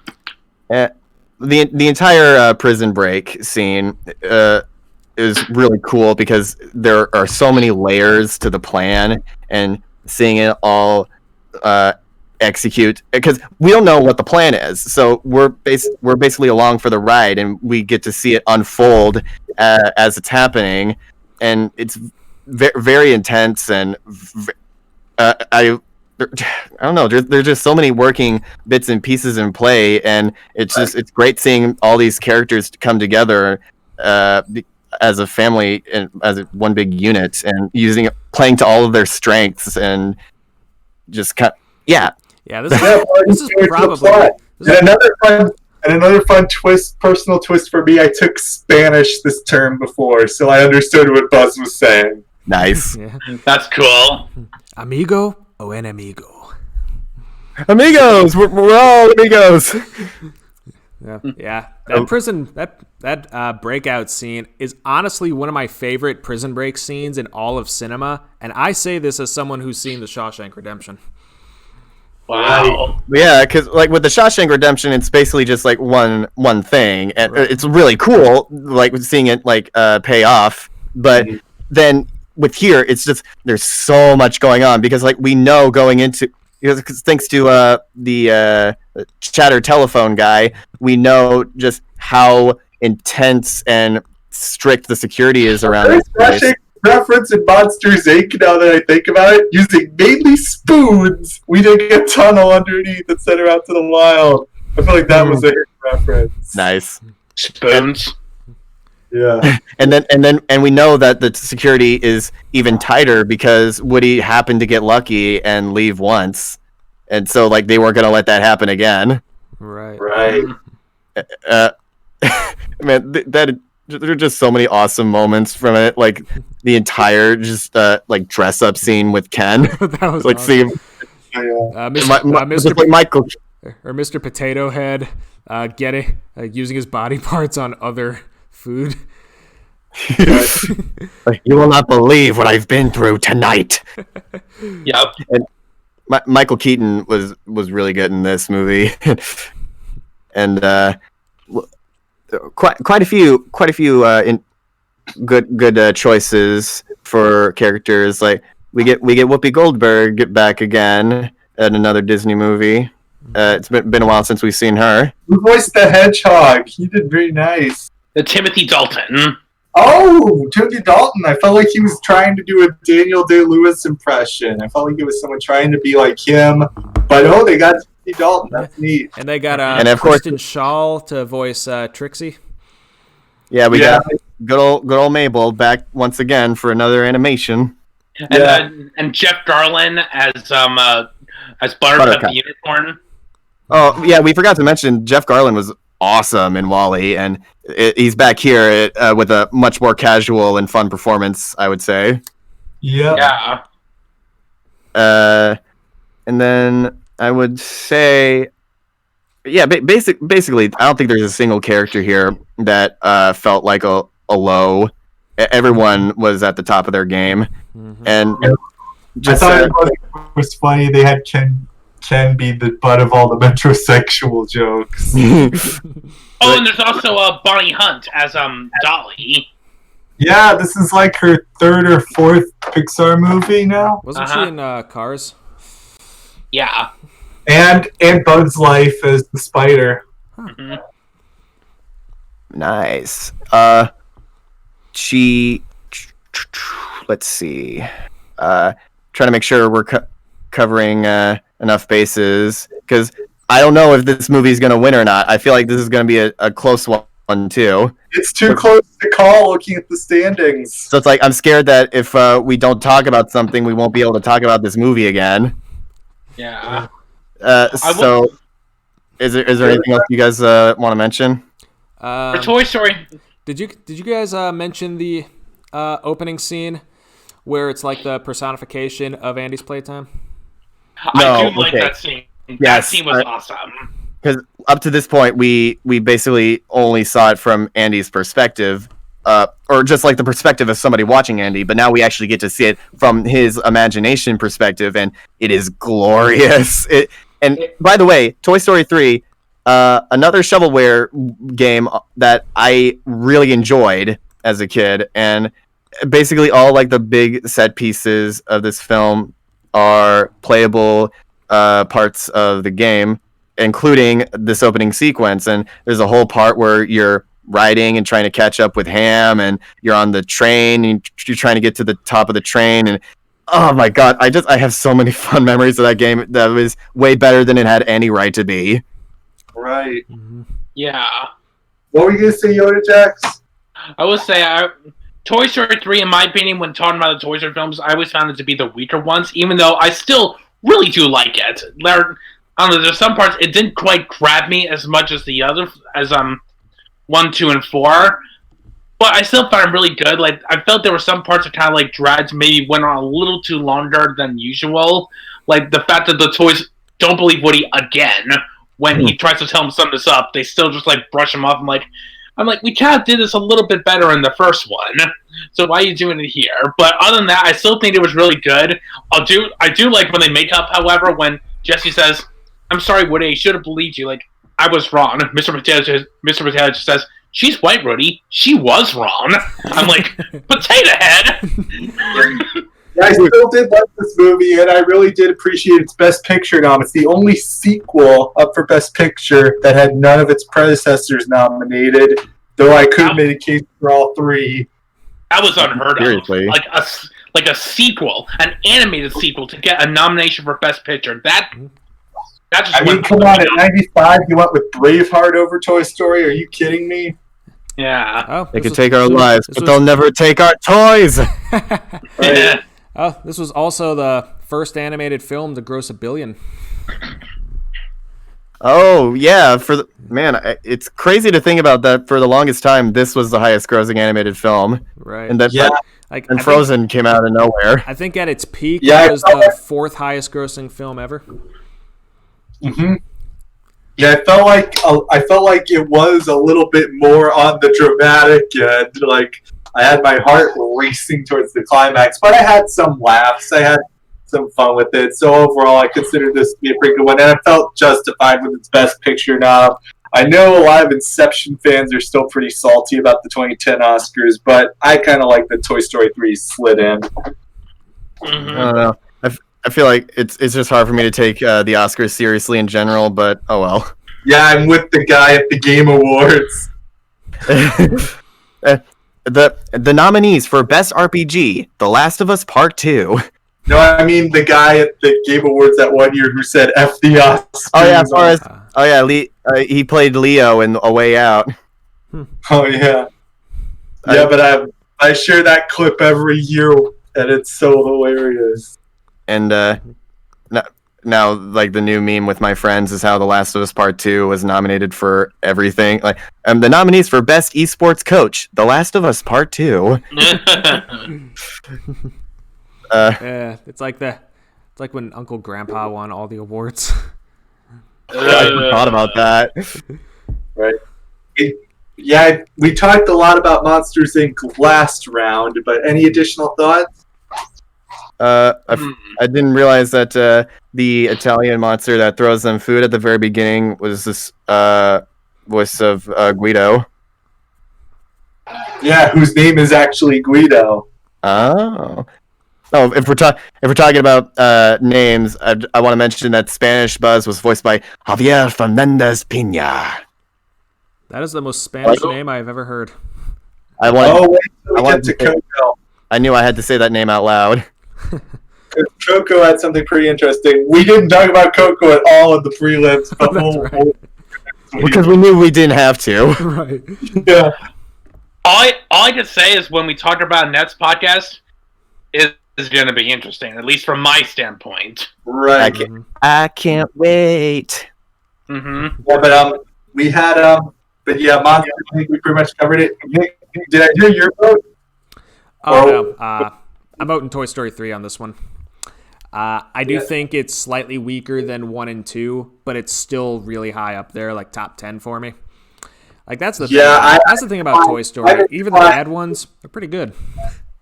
Yeah, I'm inclined to agree. And just to have Toy Story make all these quality films, to have everything come out, even in this distance, just to have this consistency across over 20 years is admirable. Mm-hmm. That without question. Yeah. I think I will be going with Monsters Inc. myself. It is one of those films that I have more of a nostalgic connection with, and I really enjoy a good just like buddy film where with like good chemistry on screen, and because Mike and Sully have that in spades, and there are so many exciting scenes like the entire door sequence and seeing them go through all the different countries, and just how vast and expansive the factory truly is. And once again, Pixar knocks it out of the park with having a twist villain that actually makes sense in the context of the movie without like completely destroying the narrative, because it actually feels natural there. And yeah, I mean, I don't know, just like I really enjoy the world building, and any scene with Boo and any scene with what's the slug lady's name? Roz. Roz. Any scene with Her Roz. name is Roz. I'm watching you, Wazowski. Always watching. My brother's Always. and I had to. This Just- office is now closed. And Yeah. I don't want to see any paperwork on this. Just there are too many just like memorable parts to this that have stuck with me for years. And I feel that this film has more of that than Toy Story 3 for me, so my vote will be going to Incorporated. Yeah, I watched Monsters Inc. in theaters opening weekend. It's still one of my favorite film experiences, but I did still go with Toy Story 3 because it was impactful, and again, since I was at about that age in the movie, I was feeling something. Mm-hmm. And Yodajax, you discussed your weaker points, but any additional thoughts on Monsters Inc.? I'm with Carrick on this one. I'm going with Monsters Inc. also. Like Oh. it holds more of a connection with me. I love the world building, especially love how in this kind of film we've seen movies where a monster enters in the kids' world, but this one does a switch around. This time the human is going into the monster's world, and that's strange to them. I always found it to be like a really, growing up, I found it to be like, this is like a really unique idea. I don't think we've ever. I have a theory of why the monsters are scared of children. Yeah, it's just like that. It will never cease to be funny seeing like these giant, like ferocious monsters being absolutely like piss your pants horrified of harmless little girl. Maybe they're worried they'll catch diseases. Yeah. Honestly, That's my theory. They'll catch diseases. disease, man. I feel like that hits a bit too close to home nowadays. Kids are noted germ factories, though, so yeah. True. There's a kid in here, a human kid. Yeah, I especially love those two monsters with the dopey voices. Like, I said, if you talk to me like that again, we're through. Oh, what'd you say? You know my mom. She sent me to my room. Like, I always love doing those voices whenever I get the chance. Like, Yeah, they're just too Needleman funny. City, who are like college interns or something. Yeah, I Yeah. especially love the show with Monsters Inc. Like, you know the whole show with, like, Mike getting his face covered and all that? They even do that in Disney Plus, when the screen is covering Mike's face, when it's Right. going to show the Monsters Inc. That is such a great touch. I know that because when they did Quidditch and we took a team photo once, they cropped it right over me. So I felt in that. Like, Yeah, only like- half my body is showing. But something I should also mention, there was, like, a Monsters Inc. comic I've read. It was illustrated by Amy Meberson, who's an artist I follow a lot. She's, like, a really talented artist. She did the Pocket Princesses, like, from Disney Princess, and she also illustrated a couple of My Little Pony comics. But in this comic, they're doing, like, another commercial. Like, they're now showing how Monsters Inc. has become, like, now, like, a laugh factory, and Mike is now, like, the top laugher. He's, like, making kids laugh. But, like, there's a scene where this time they cover Sully's face in the logo, while Mike is now, like, in the front. Huh. But what's funny is that Sully does not like this. He's saying, does the logo really have to be over my face? I'm like, that is brilliant. You think Mike would be the one who would make a big deal about this, but the fact that Sully is annoyed by that's such a great detail. Mhm. I just really love that in the comics. I could just see Mike being like, "What are you complaining about, man? You're on the cover. It's awesome." Yeah. Right. Oh, by the way, I didn't realize Fungus, Randall's like sort of lackey. I didn't realize he was voiced by Frank Oz. Yeah, like, I heard he and Steve Buscemi, that bathroom scene when they're, like, talking about what's going on about it, they actually improvised that whole scene together. There seems to be a lot of improv in this movie. Like, it has that. It makes it feel a lot more real. It makes the dialogue feel much more, just like personal, you know. Right. Yeah, I tend to have problems with improv in movies because I prefer a tight script, but this is one of those times where I feel it works, much like something like Thor Ragnarok. Yeah. mm-hmm. There's something about Frank Oz. Like, he's a guy that, like, I don't think I've ever seen footage of him doing the voices like he does for, like, the Muppets or Yoda. But, like, that really sounds because, like, on one hand, like, yeah, like, I just see why he doesn't do the voice in public, but, like, it really amazes me on how he can do these different kind of voices. Yeah. Like, it just blows the mind for me. Right. Because he's that talented. Yeah, but this matchup's going to be pretty close, too. As the pool master, I'm kind of spoiling it, but it is pretty close. I will be sure to be on the edge of my seat until next week. Yeah, but we have the last matchup, a film I really wanted to talk about for the whole tournament, Inside Out, number 4 versus number... Oh, boy. No, it's 5. 5 Inside Out versus number 12, Toy Story 4. Toy Story 4, as a brief recap, beat The Good Dinosaur 34-3.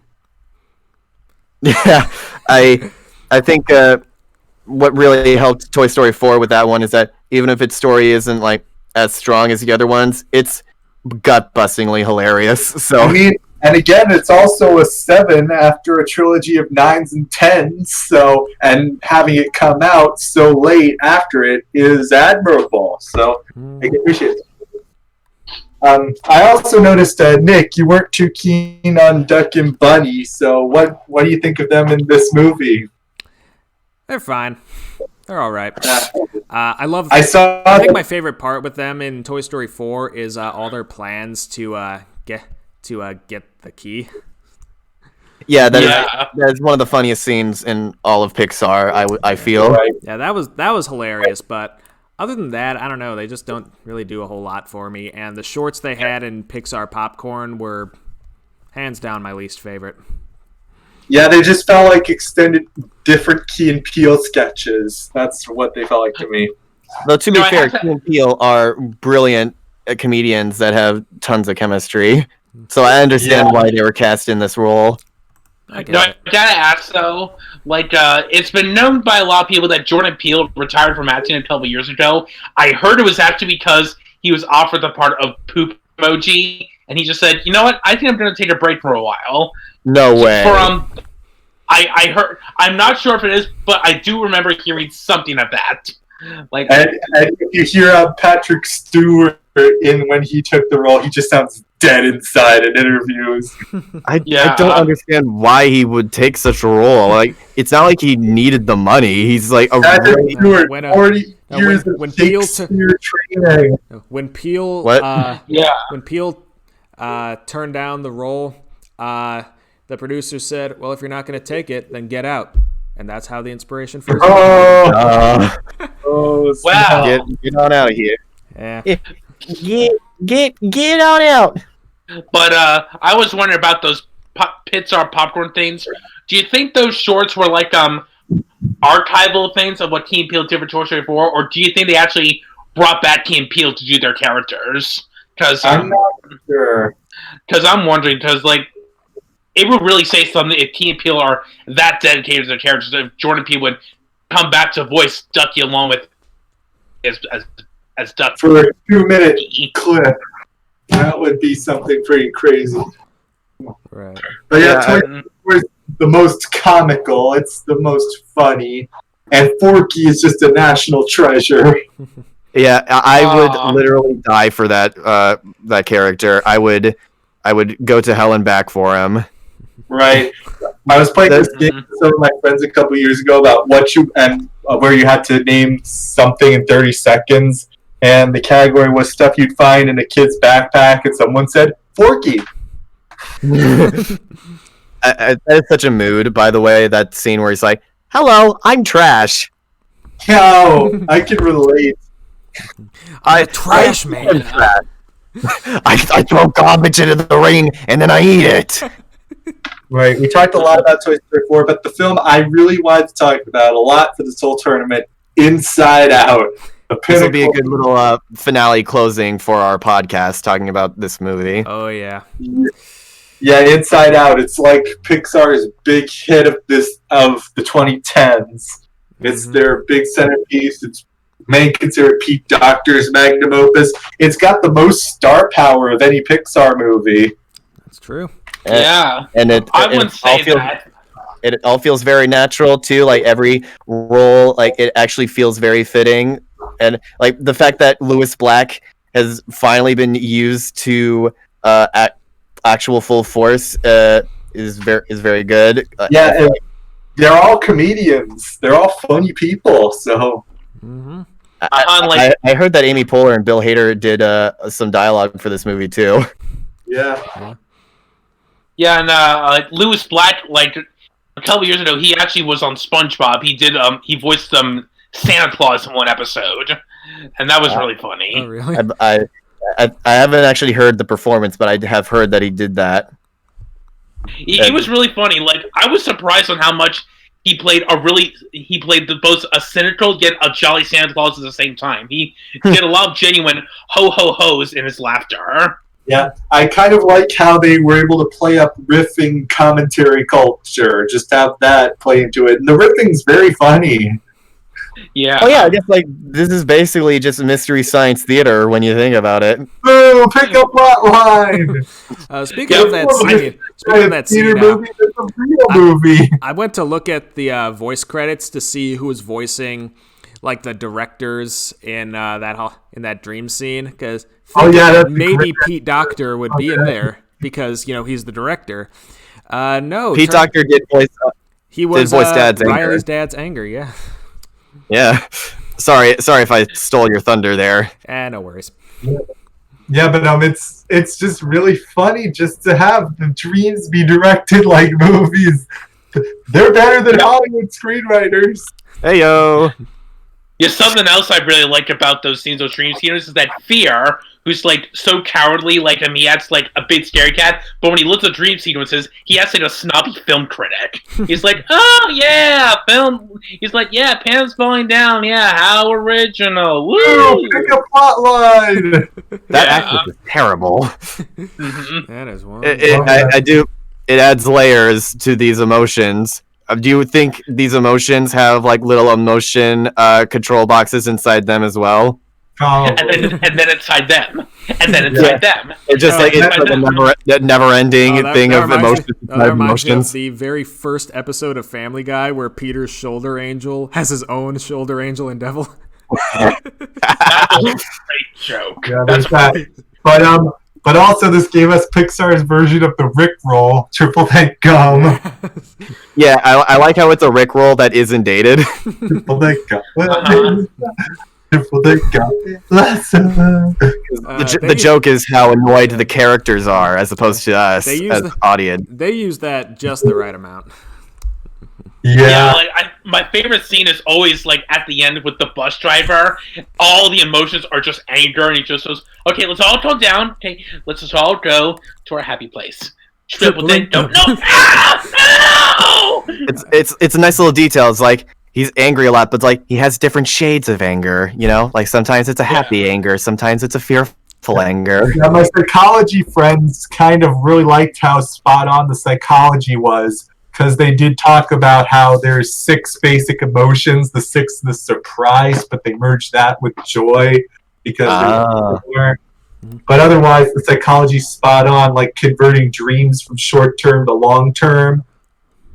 And I think while we're still on the topic of scenes that made us laugh, I didn't see this when it was playing in the cinemas, but that fall, when I went back to college, it was playing at my university's local theater. So I actually went to see it all 3 days that they were showing it. It was a full house every single time. And every single time, at the very end, when it cut into the boy's head after he's seeing Riley, everyone was laughing their ass off every single time. I was too. It's like it's just so relatable. Yeah. I've experienced that firsthand. So. It is hands down the funniest joke in the movie, and I love that they saved it for the end after all of the heavy emotional stuff. It's a good thing that Pixar actually cares about saving surprises for their movies as opposed to. Yeah, also, I added in one joke. When Bing Bong illustrates his part dolphin, he makes a dolphin noise, so I said, "Watch your language, dude!" Yeah. Very nice. Do you kiss your mother with that mouth? Well, sometimes, but Recently, but that's the thing. Like animated movies, or movies in general, like they reveal all the best parts in their trailers, and I appreciate that Pixar actually cares about having surprises for us, and it goes a long way. I feel when you watch it the first time. Was basically the whole dinner scene, and I was wondering, watching it, is the whole movie going to be like this? Is this just a sketch like they normally do? Is this something crazy? But I'm glad they kept the focus to one character. I appreciate that, because when a Pixar movie like has a trailer that's as vague as possible, that's when I know, oh, this is going to be a good movie, because they don't want to show any of the good stuff off, because they want us to experience it in real time. Right. Like, I had no idea what this movie was actually about going in. Same with Coco and same with Soul. And those are among my favorites. That's how movies should be. Like, it should be like something that, I don't know, just like, I really don't agree with the practice of being like, this is what the movie is, now watch it, even though you know exactly what's going to happen.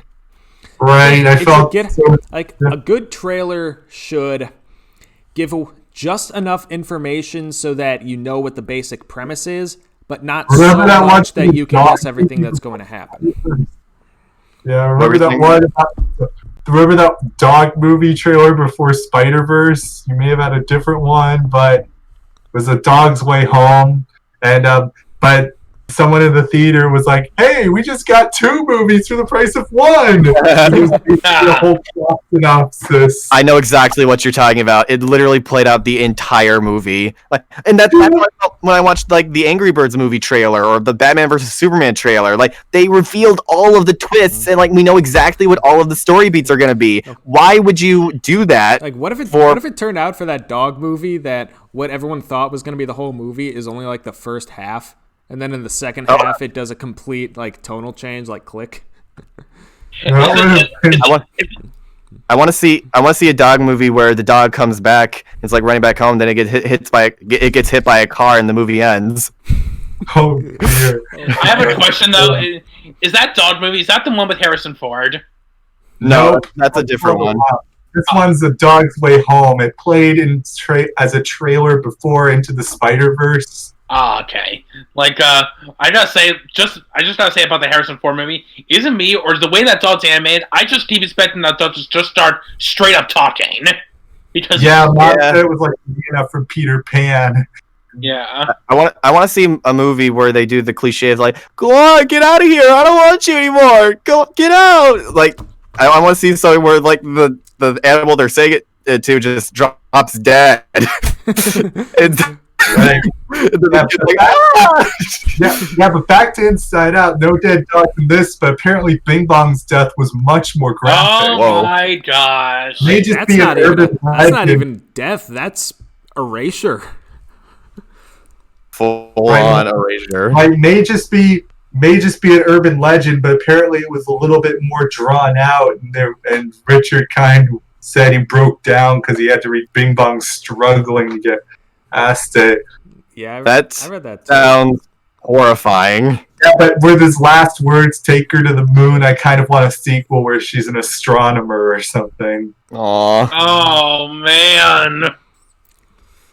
Jeez, that would really bring the whole thing around.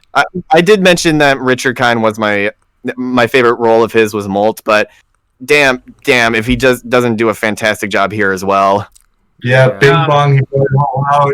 He apparently, again, this broke him down to tears. And I knew that he was gonna die, like going into this movie, but I was still crying when he like dusted, like he Thanos'd away. Yeah. I remember the first time I saw this, the last time they were in his rocket, I was just saying, "Don't do it, man. Don't do this. Don't do this to me." Don't you dare. Yeah, and then when he said that line, everyone in the theater broke down, or at least wanted to break down and was clearly trying to hold it back, and everyone just kind of awkwardly laughed because we all felt the same thing. Yeah, this movie again is pretty literally in definition a psychological thriller. Yeah. Yeah, and they had a lot of the psychology. It's kind of interesting to see how the breakout character, the one that a lot of people point to as their favorite, is Sadness. Yes. Especially with negativity and how they spun her. I do. I have mentioned in one of my DeviantArt posts that Sadness is probably one of my favorite animated characters from 2010s. It's just, it really, I don't know. It's hard to put into words, but the turmoil that she goes through, and just like the way that she helps in the final like emotional climax of this movie, it really strikes a chord. Right. But I also like how another layer to Sadness's character is also, empathy. And it really speaks to that scene where she's consoling Bing Bong. Like, he's opening himself up to Sadness, and Sadness is allowing herself to feel empathy for him, and it's beneficial for the both of them. That was a great touch, I felt. I like that scene a lot. Yeah. Joy learned that sometimes to feel happy, you also need to feel sadness. You shouldn't just bury that emotion. But it also says there's a time and place for sadness. It's able to tell you about healthy ways to exercise your sadness. And it's very. It's just like there's the whole you better not cry, pout. You better not cry. But it's.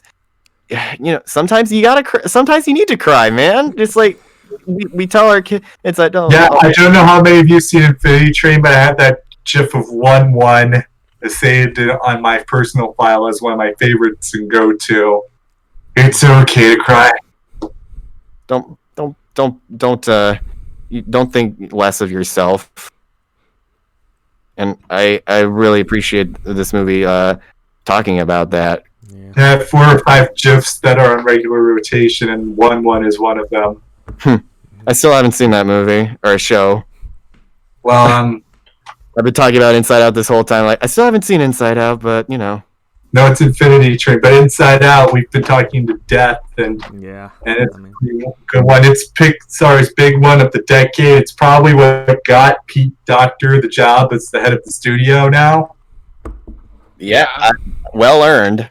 Indeed. Although, in my opinion, when talking about the head of Disney or Pixar, I feel like maybe it should have gone to Brad Bird, in my opinion, because I feel like going into his filmmaking, the stuff that he worked on, I feel like it would have been earned if he got his dream job to be the headshot at Disney, because he was the one who wanted to change animation. He wanted to bring back the old days of animation when he was working at Disney in the 70s and 80s. He wanted to bring what Walt Disney did for his films. He wanted to bring it back. This was even though the people didn't listen to him. But kind of booked though. It would have been hard to get him on board because he's doing everything up in the air now. But yeah, but it's not slam against Pete Docter or Jennifer Lee. I think they're both doing a good job running the studio. Yeah, and Pete, he's the guy who's been with Pixar from the beginning, so it's kind of like a promotion. Here you go, job well done. And you also made our most acclaimed film of the 2010s. Mm-hmm. And you got nominated for Best Original Screenplay. Yeah. That's right. I think, yeah, I mean, just this film is kind of the whole package, beautiful animation, really interesting themes, a voice cast that fits all their characters perfectly, And dialogue. At this point, Pixar has built up a reputation for its emotional moments. So obviously you expect a movie about emotions to be chock full of them, and it more than delivers. What if had souls? Do emotions have souls? Good question. I'll have to get back to you on that, because thinking about that question would probably send me into an existential crisis. Right, and this is kind of sort of another one of their transhumanist ones. It's about their knowledge and about the makeups of the humans, but it keeps things static. It's all within a head. It's all about the ideas of going on with your little man running around. We're just a clever visual metaphor meant to personify the abstract concept of thought. One more crack like that, and you're out of here. No, boys don't have big kids. But they made a whole movie based around that one line. They made a whole movie based off Osmosis Jones. No, Herman's no. Everyone has that idea of the little man in their head. Yeah. But I think it even goes back to like Disney in the World War II shorts. Like there was there was one that was about like World War II, like a propaganda short that had little motions in your head. Mm-hmm. what was the premise of that? I don't remember exactly, but I do know. I think it took a lot of inspiration from Inside Out for it. Oh, okay. What did they take any inspiration from that one sitcom that everybody brings up that is like, oh, Inside Out ripped off the Herman's Head? Yeah, they totally ripped off this sitcom that no one's ever heard of, or nobody even probably likes. Yeah. Herman said, the first thing I thought of, though, was Meet Dave. Shudder. I've heard horror stories about that film. Right. But I'm glad Inside Out took the premise and made it, good. Oh no, it's an Eddie Murphy movie. Jeez.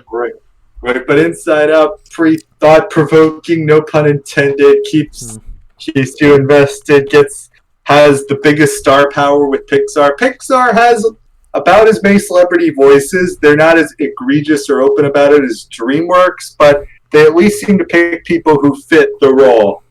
Yeah. And I respect that. Yeah. I do also appreciate their other films like Ratatouille, where it feels more like they go with character actors as opposed to well-known names. Right, and my personal stance with celebrity voice acting is if they want the part, they got to audition like everyone else. And, and this one, though, it works because they're all comedians and they all have the shtick that fits the part. Right.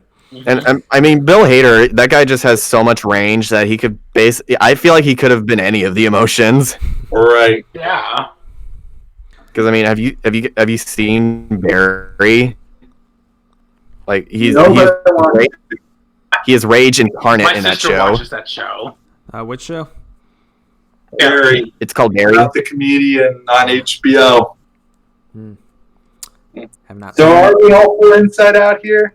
I feel like, Toy Story 4, it's a very funny film, but Inside Out is also funny and then some. Mm-hmm. Yeah.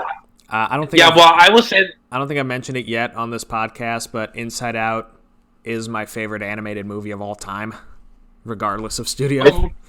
So it's definitely up there for me. It's a pretty easy. And again, like we said with Mouse Madness, the power of feels usually trumps out. So what about the movie that feels the movie? Feels the epitome. Mm-hmm. Yeah. I will say though, I think I always found Inside Out just like a little bit overrated, but I still really love it. There may be times where Joy could be a little bit annoying to me, but like it doesn't kill the mood for me. Like I still love it. It has a great deal of emotion in it, great deal of humor in it. So yeah, I'm gonna go with Inside Out on this one too. Yeah, it's kind of interesting though to think of how Pixar's quality seems inversely related to that of Disney. When Disney goes up, Pixar goes down, but Pixar still had a hit. Yep. I'm still. Salty I'm just glad that I'm still salty that this didn't get a Best Picture nomination. I thought it should. Not only that, I thought this should have gotten a Best Picture win. I thought this would have been the one. Yeah, it just it's one of those. But it's either that or Anomalisa, a film that the guy who made it he lost all faith in Hollywood after making it.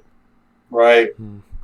It's like, man, stop. Anomalisa is a film that probably would have swept if it had been live action, but that would have defeated the whole point. Exactly. But because it's animation. Yeah. But yeah, we're all, Well, Oscar season's coming up soon, so we'll have plenty of time to complain about them then. And Sonic the Hedgehog will be nominated for Best Picture. it postponed it to April, but I think they still have the noms coming soon. Okay. That's wild. I really hope Sonic the Hedgehog gets nominated for something just for the memes. You know what? But we can still have the nominations, I think, around on time. But next week's preview. Next week at last, we get to talk about Toy Story 1. That's the number 2 seed. After 3 weeks of building it up, we're there. We'll also get to talk about Coco for the first time. Oh boy, this is gonna be interesting. I'm just gonna say it now. So we'll have that. Mm-hmm. And then we'll have Ratatouille against, oh look, Incredibles 2. Well, Ratatouille is the film that I look forward to talking about the most. It's riding hot on the musical. That might play a role. What's Toy Story 1 going up against again? Coco. Finding Dory. Oh shoot! Never mind. The way you worded it, I thought it was Toy Story versus Coco. No. Coco's playing the Incredibles. Toy Story 1 gets Finding Dory. Ratatouille gets Incredibles 2. And then off of Finding Dory, its predecessor, Finding Nemo, gets Soul. That's the one I'm looking forward to. Coco versus the Incredibles will probably be the hardest one for me. Yep.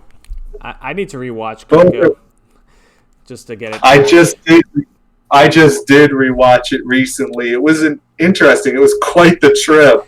Yeah. One of those movies that grows on you with each subsequent rewatch because it's got little details. Mm-hmm. And yeah, we'll save that for next week. We gave it the shaft, but now it's time to shine against a much more worthy opponent. I mean, when you think about it, the shaft was out of respect. Yeah. Right. It would have been unfair to say it, but we would have all just said Coco over Cars 2. Because basically, if we had talked about it, that would insinuate that we needed to debate whether or not Cars 2 was better than Coco. Right. So we just if used if the results are any indication, that's really not a debate we need to have. Right. I mean, I think this is the largest margin of victory between the tournaments. Yep, it was 66-4. That means it's 62 votes. Wow. Where are all these extra votes coming from? You decide. You, the viewer, decide. I think it's from people retweeting our retweets. Yeah. And I haven't even retweeted Where are they from those madness? I haven't even retweeted anything with my Twitter account, so Well, what are you waiting for, let me man? know. Let me know if would you guys like me to go ahead and do that? Yeah. Okay, yeah. Let's see how high we can get these numbers. Right. I'm hoping for the final we can get that boost we had for Mouse Madness. Mm-hmm. I can't wait. That'll be great. And guys, before we stop recording, remember when I said earlier that I wanted to give a special shout out to my mom? Oh yes, Right. by all means. I forgot. Sorry.